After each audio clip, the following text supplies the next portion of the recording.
Boy, I'm glad I'm not the only one that has been falling more in love with JD Vance every single day. A lot of you guys feel the exact same way. And as y'all know, JD was not in our top 3, our top 6 for VP picks. Y'all already knew my top picks, and a lot of my top picks were it's like we were all kind of on the same page, especially on my channel, you know. But we're seeing why this fellow was picked, man. You know, stands on 10 toes, has a spine, sets the record straight, man. You know, he doesn't flinch or dodge, or he stands tall.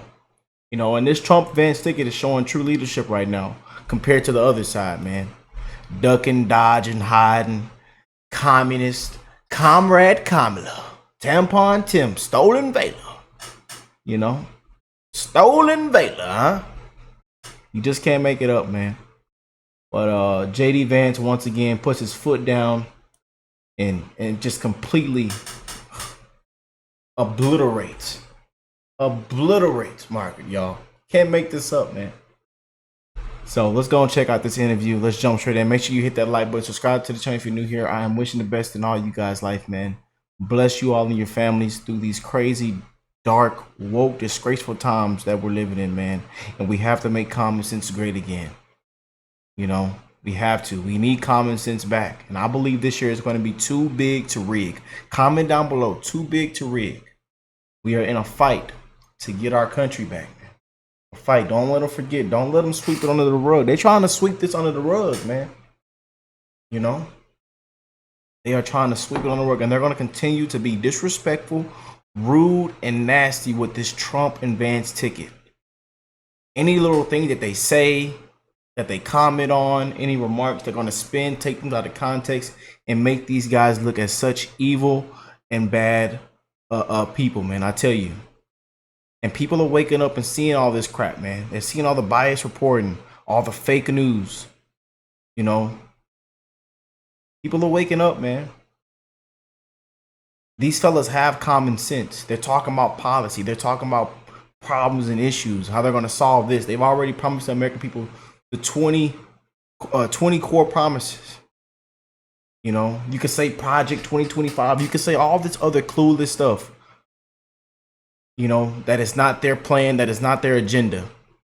You know, and that's why I tell you guys, do your research. Think for yourself. You know, a lot of people right now are running with the first thing that they see. They're running with the mainstream media. They're running with just this complete crap. You know, so but prayers for Trump, prayers for, you know, Vance and his family, prayers for you guys and your family, man. You know, we're living in times where we don't know what to expect next, sadly. You know, and it's crazy the times that we're living in, man. So let's go and jump in. We're not going to waste no more time. Enough of me yapping and talking and preaching. I know you're like, Rick, shut up. Play the video. Play the clip. Stop interrupting. So let's go and get into it, man. Let's go and get into it. What you end up doing is you end up making more stuff in America, in Pennsylvania, in Ohio, and in Michigan. That did not happen in the Trump administration, though. Well, it actually did happen in the Trump administration, Margaret. Manufacturing jobs came back? You did have significant onshoring. You had significant increases in people investing in factory construction. But it takes time, Margaret. And that's one of the reasons why I think that we need a second term of President Trump is this stuff is not going to happen overnight.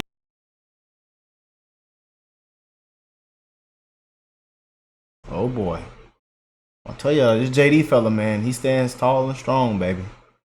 No budging. And we're joined now in studio by Ohio Republican Senator JD Vance. Good to have you here. Morning.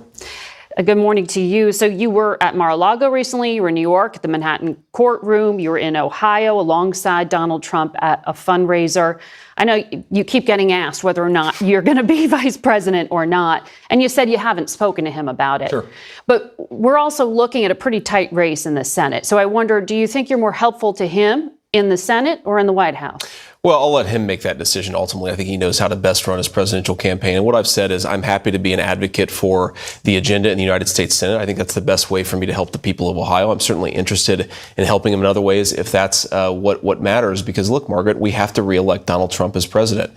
The contrast is so extraordinary between higher inflation at home and war overseas. That's the Biden record, and the Trump record of peace at home and prosperity. That is an incredible thing to run on. And importantly, it's an incredible thing to deliver for our country. So I think we need to help Donald Trump get across the finish line. That's why I've spent a fair amount of time with him the past couple of weeks, helping him raise some resources, showing up in support in New York. But it's all about getting him elected president. I actually don't care that much who the vice president is because Trump's ultimately going to govern. Well, isn't it refreshing to go back to see this as this is Trump. This is Trump's VP, man. And now as we see everything, as we take everything in and we go back, we see why J.D. Vance was an amazing pick. Call yourself one of the most pro-labor Republicans in Congress. Sure. You were out there with automakers who were striking a few months back, and you've been very broadly supportive of tariffs.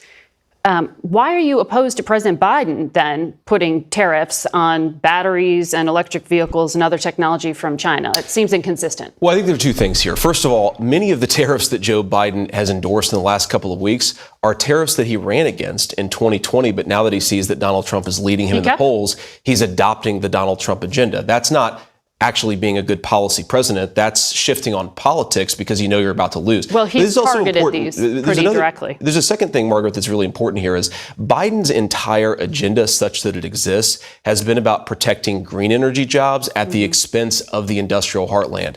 If you were in Wisconsin, Michigan, or Pennsylvania, you are not being empowered or enriched by Joe Biden's green energy agenda. So him applying tariffs on the green agenda stuff, does it help steelmakers? Does it help natural gas workers? Does it help the heart of the American economy? The answer is no, which is another reason why Donald Trump would make a much better president. Well, you know, it's what Chinese electric vehicles are like less than 2% of the market. But the point here is, but it's a lot of the all supply. Tariffs, though, but to your all tariffs, which you seem to be in favor of, they're inflationary. So how is the Trump-Vance idea here going to help make things more affordable for people if you're putting taxes on goods they're purchasing from overseas? I don't necessarily buy the premise there, Margaret. If you apply tariffs, really what it is you're saying that we're going to penalize you for using slave labor in China and importing that stuff in the United States. What you end up doing is you end up making more stuff in America, in Pennsylvania, in Ohio, and in Michigan. That did not happen in the Trump administration, though. Well, it actually did happen in the Trump administration, Margaret. Manufacturing jobs came back. You did have significant onshoring. You had significant increases in people investing in factory construction, but it takes time, Margaret. And that's one of the reasons why I think that we need a second term of President Trump is this stuff is not going to happen overnight. The American heartland wasn't destroyed in 4 years. It's not going to be rebuilt in 4 years, but you really need to double down on this policy of bringing good jobs back to the heartland and, more importantly, making stuff in America. We have to be self-reliant as a country. We haven't heard a lot of specifics. I mean, there's been ranges of a 10% to 60% tariffs. Do you know what the plan is? Well, look, I'm not going to speak for Donald Trump, but I certainly agree that we need to apply some broad-based tariffs, especially on goods coming in from China, and not just solar panels and EV stuff. We need to protect American industries from all of the competition. Because here's the thing, Margaret, the reason China beats us, it's not because they have better workers, it's because they're willing to use slaves to make things there. We want American workers to make this stuff at good wages. I want to ask you about some of the things you've said about American universities. I know you've been very critical of them. You gave an interview in February. You said the closest conservatives have ever gotten to successfully dealing with the left-wing domination of universities is Viktor Orban's approach in Hungary. I think his way has to be the model for us, not to eliminate universities, but to give the choice between survival or taking a much less biased approach to teaching. He seized control of state universities and put them in foundations that were then run by his allies.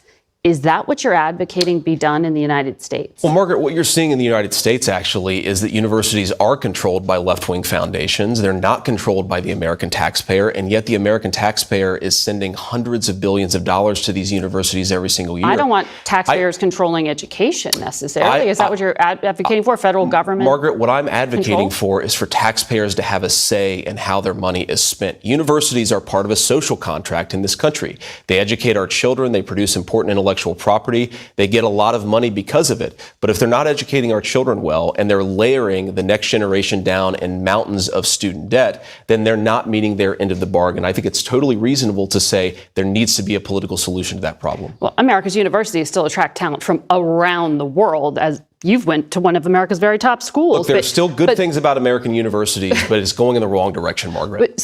But Viktor Orban in particular, as you know, I mean, he rewrote the Constitution, he neutered the courts, he has tried to control the media.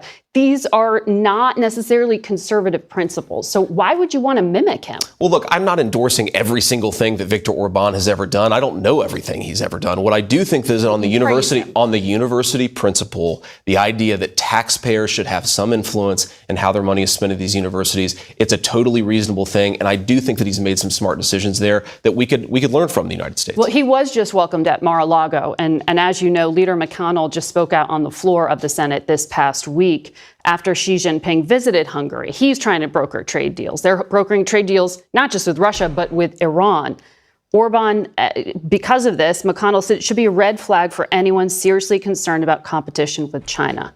So why take any policy cues from a man and a country and a strategy cozying up to America's adversaries? Well, look, Margaret, Hungary is a nation of 10 million people. America is a nation of 330 million people in the most important economy in the world. I don't think that we should take every cue, but I actually have to reject the premise here, because why is Viktor Orban getting closer to China? In part because American leadership is not making smart decisions. We are pushing other nations into the arms of the Chinese because we don't make enough stuff, because we pursue a ridiculous foreign policy very often. We have to be more self-reliant. I don't like China. I don't like that China has stolen a lot of American jobs. The reason they've done it is because American leadership has made bad decisions. That's our fault, and that's something we can fix as Americans. You've talked a lot about the need for the United States to pivot to Asia and let the Europeans focus on Europe. But Xi Jinping is focusing on Europe. Why would you cede influence? Because you've really been opposed to helping Ukraine in its fight. You've said a lot of things that are suggested that you just want to pull back. Let me address that point, Mark. First of all, I think the reason that we have to be smart in Ukraine is we don't have a strategy. What is Joe Biden trying to do? What is another $60 billion accomplishing that $120 billion hasn't? We have to have a smart strategy to spend American taxpayer dollars. But on this, 80% of it funds the U.S. defense industrial base from on this question, just Europe and China and the intertwinement between those two. Look, the reason Europe has become weaker is because they've deindustrialized. And why have they deindustrialized? Because they've pursued a green energy agenda following the lead of the Biden administration, and that necessarily empowers China and Russia. We need to acknowledge that it's our decisions that are making these countries stronger. We need to fix that, not whine at countries that have 10 million people. Or people just like cheap stuff no matter where they live, right? So and they look for cheaper providers. They'd love to have cheap energy in Europe, and they don't have it because of the policies of the green energy lobby. I want to ask you about abortion because we see it in our polling as so motivating. But President Trump has adopted this position that it should be states that control abortion access. You said back in 2022 that a proposal to limit abortion access after 15 weeks of pregnancy was something you would support, and some minimal national standard. What is the minimum national standard that you want the federal government to have on abortion? Well, look, Margaret, I think that first of all, we have to acknowledge that political reality is, I think, really motivating a lot of these considerations. What Donald Trump has said, which is very consistent with what I said during my own campaign, is that the gross majority of abortion policy is going to be made at the state level. And I actually think if you compare his view of saying, look, this is a tough issue, we need to let people debate and decide this very tough issue in this new environment where it's been kicked back to Democratic legislators. A minimum federal standard. But Margaret, compare this to the Biden administration approach is we want Christians to perform abortions and we want American taxpayers to fund late-term abortions. I think the Trump approach, that is absolutely prohibited what Democrats under the Hyde Amendment. But so you don't have a minimum national standard. Margaret, what I've said consistently is the gross majority of policy here is going to be set by the states. I am pro-life. I want to save as many babies as possible. And sure, I think it's totally reasonable to say that late-term abortions should not happen with reasonable exceptions. But I think Trump's approach here is trying to settle a very tough issue and actually empower the American people to decide it for themselves. Senator Vance, thank you for... Boy. J.D. Vance without a teleprompter, huh? But again, y'all, they think these news networks think that we're stupid, man. You know, I think that we're stupid, but this is one of the reasons why JD Vance is actually becoming one of my favorites, man. He really is. He is becoming one of my favorites. I'm liking this fella more and more every single day, and you see why. He was the VP pick. You know. But hey, let me know what y'all think of this. Comment down below. I love you guys, and I'm wishing the best in all you guys' life, man. Peace and love, y'all.